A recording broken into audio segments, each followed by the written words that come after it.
एक समय की बात है। एक जंगल में एक सेब के पेड़ का खेत था।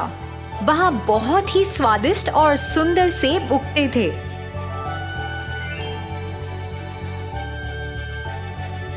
एक पेड़ की पत्ती पर एक तितली ने अंडा दिया और उड़ चली। कुछ समय बाद अंडा हिलने लगा और टूट गया। एक छोटी सी कैटरपिलर उसमें से बाहर देखती है। उसने उबासी ली और अपनी आंखों को मला ताकि रोशनी सहन कर सके। वो कैटरपिलर बहुत भूखी थी। वो खाना खोजने लगी और फिर उसे एक सेब दिखा। उसने सेब को काटा और उसमें एक छेद बना दिया। वो उस सेब में रेंग कर चली गई और वहीं रहने लगी। सारा दिन वो बस फल और पत्तियां खाती।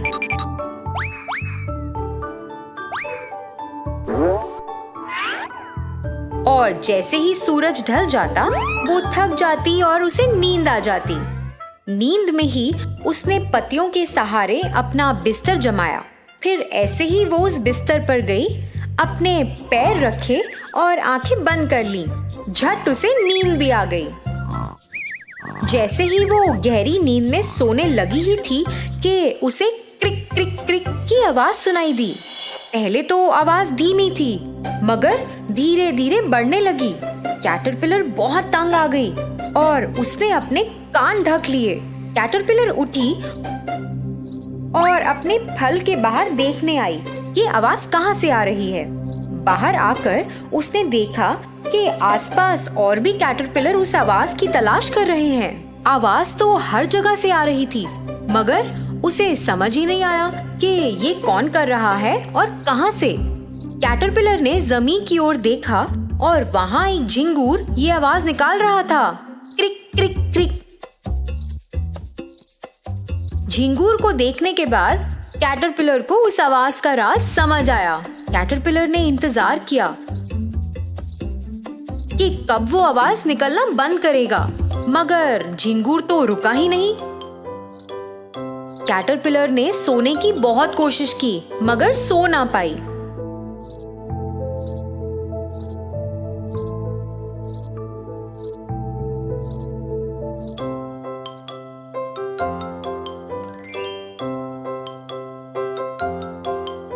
तो वो दूसरे पेड़ पर चली गई जहां आवाज नहीं आ रही थी। कैटरपिलर ने वहां सोकर रात बिताई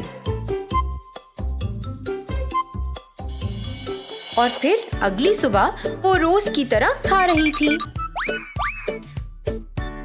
उसका दिन बीत गया। वो अब थक चुकी थी और सोने को तैयार थी। लेकिन फिर से उसने वो आवाज सुनी। मैंने अपना घर भी बदल लिया मगर ये झिंगूर तो अभी भी आसपास ही है। मुझे कुछ करना चाहिए।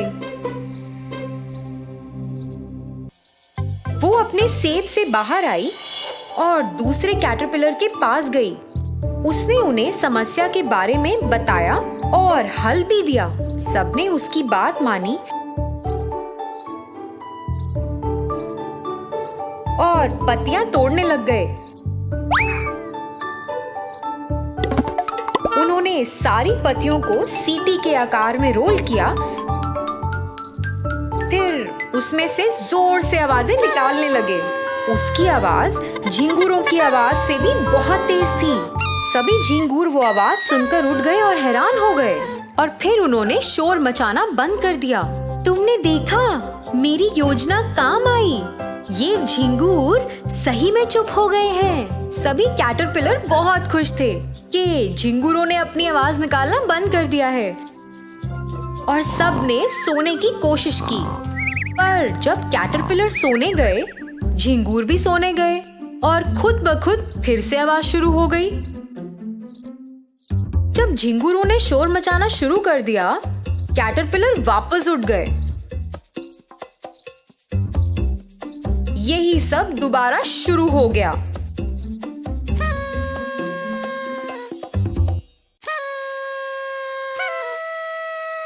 तभी झिंगुरों ने कैटरपिलर के पास जाकर बात करने का सोचा। सभी झिंगुर आपस में चर्चा कर रहे थे। अरे, मैं इन कैटरपिलर के शोर में नहीं सो पा रहा हूँ। तुमने देखा, जब हम आवाज निकालते हैं वो सब भी तभी आवाज निकालते हैं, और अब जब हम चुप हो गए वो भी चुप हो गए हैं। चलो चलते हैं। 3 झिंगुरों का दल कैटरपिलर के पास बात करने गया। हे कैटरपिलर, हम सब तुम्हारे इस शोर में बिल्कुल नहीं सो पा रहे। हमें भी तुमसे यही शिकायत है। तुम्हारी इस क्लिक क्लिक क्लिक आवाज में हम भी नहीं सो पा रहे। ऐसा लगता है कि हम दोनों को ही कठिनाई है। तुम सब कोई और रहने का ठिकाना क्यों नहीं ढूंढ सकते? हमने अपना ठिकाना पहले भी तुम्हारी शोर की वजह से बदला, मगर हमें इससे कोई लाभ नहीं हुआ। अरे, हम कुछ नहीं कर सकते। हमारी बनावट ही ऐसी है। ये आवाज तो आएगी। हम सब जब सोते हैं ये आवाज खुद ब खुद निकलती है। अगर हम इस आवाज को रोक पाते तो जरूर रोकते। ओह, ऐसा क्या? हम इस बात से अनजान थे। मगर हम कैटरपिलर तो आवाज बंद कर सकते हैं।